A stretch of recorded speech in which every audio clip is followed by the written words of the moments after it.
And you were so busy on fucking Facebook, you took that long to answer the phone? Because I know you're on Facebook. What are you on?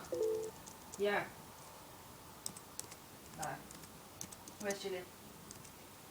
Could you push her on for me, please? I want her to get books from Queen as well. Yeah, she wants them. I'm from a teacher.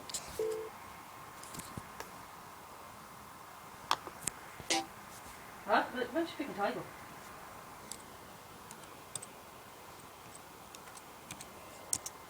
Yes, Tony, I know that.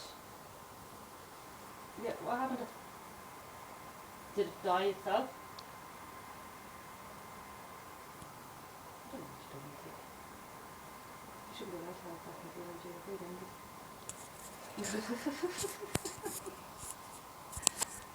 Okay, Tony, it's probably a minute.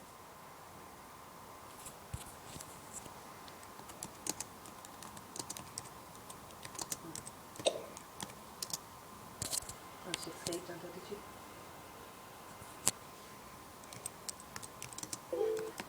The PPS, Santo.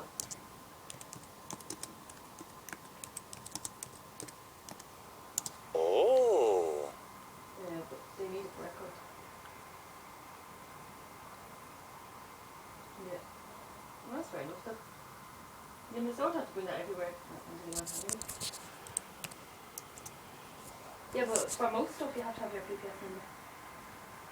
Do you know your E11 card? That's proof. Yeah, I do. I have the E11 with me all the time. Okay, Tony, I don't know. Goodbye, Tony.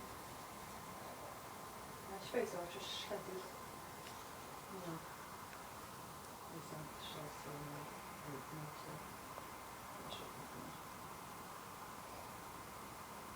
Ah, no, I just left him playing.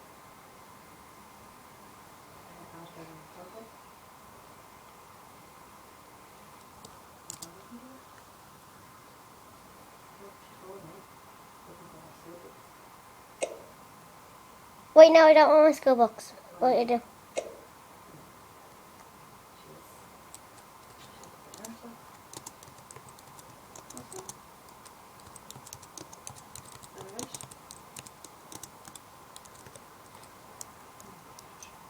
Oh.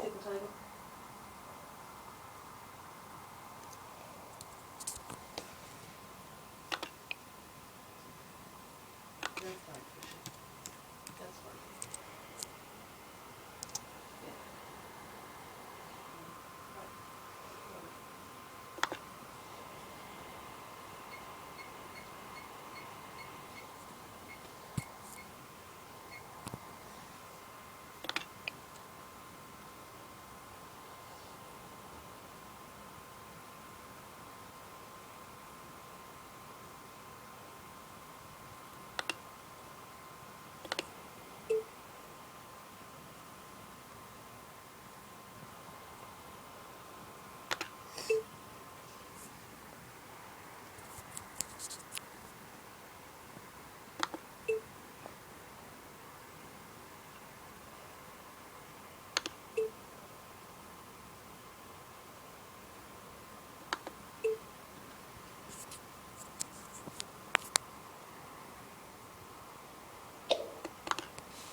The two of us have terrible Walking legs. down hand in hand on the beach. Oh. No, not good. Oh, not good, not good. No. Alison, you're a supermodel. Do you have hang-ups?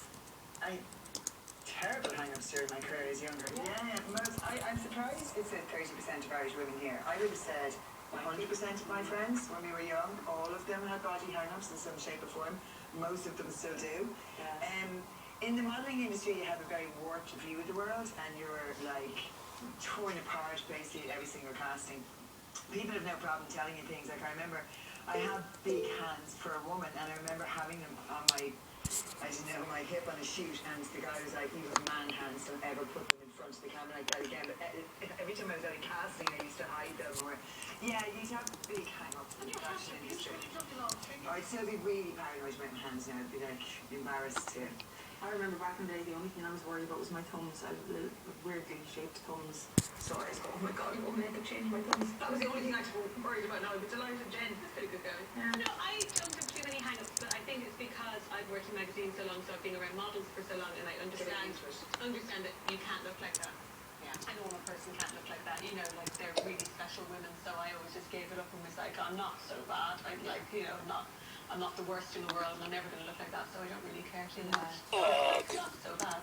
This is a very youthful I agree with Diana though. I think age is a great thing, like understanding to, love yourself and kind of accept yourself and treat yourself well. And like at the moment, like I went through before Christmas of self-destruct mode again and being out and drinking too much and being unhappy, and now I've just had a full month of health and back to the way I'm being, and I've never felt better.